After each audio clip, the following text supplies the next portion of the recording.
এই মুহূর্তে press club এলাকায় আছেন সহকর্মী সান্তানি প্রত্যয়। সেখানকার সর্বশেষ পরিস্থিতি জানতে সরাসরি যাচ্ছে তার কাছে। প্রত্যয়, ইবতেদায়ী মাদ্রাসার শিক্ষকদের আন্দোলন ২১তম দিনে গড়িয়েছে।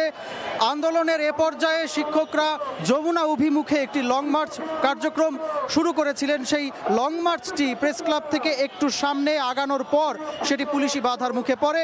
পুলিশ সেই লং মার্চটিকে ব্যারিকেড দিয়ে আটকে দিয়েছেন।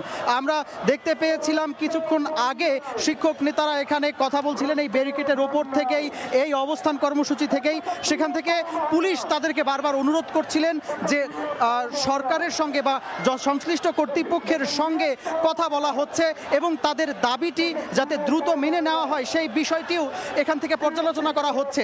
শিক্ষক নেতারা আমাদেরকে জানাচ্ছিলেন যে তাদের জাতীয়করণের যে ঘোষণাটি দেওয়া হয়েছিল এবং যেটি প্রজ্ঞাপন না দেওয়ায় বাস্তবায়ন হচ্ছিল না, প্রজ্ঞাপনের অভাবে আটকে ছিল, সেই জাতীয়করণের ঘোষণাটি আজ বিকেল ৫টার মধ্যে যদি ঘোষণাটি না আসে সেক্ষেত্রে তারা তাদের এই অবস্থান কর্মসূচিটি চালিয়ে যাবেন এবং তারা তাদের অবস্থান থেকে সরবেন না। এর আগে কিছুক্ষণ আগেই শিক্ষকদের একটি প্রতিনিধি দল আমাদের সঙ্গে কথা বলেছেন।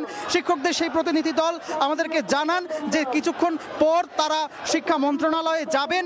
সেখানে শিক্ষা মন্ত্রণালয়ের সংশ্লিষ্ট কর্তৃপক্ষ তাদের সঙ্গে আলোচনায় বসতে রাজি হয়েছেন।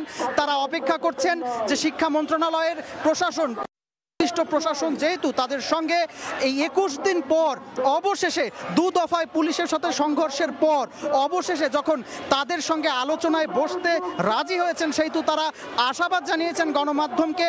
তারা বলতে চেয়েছেন যে আজকের মধ্যেই হয়তোবা তাদের দাবিটি আদায় করে তাদের জাতীয়করণের যেই স্বপ্ন নিয়ে তারা ২১ দিন ধরে প্রেস ক্লাবের সামনে অবস্থান করছেন, তাদের সেই দাবিটি পূরণ হবে।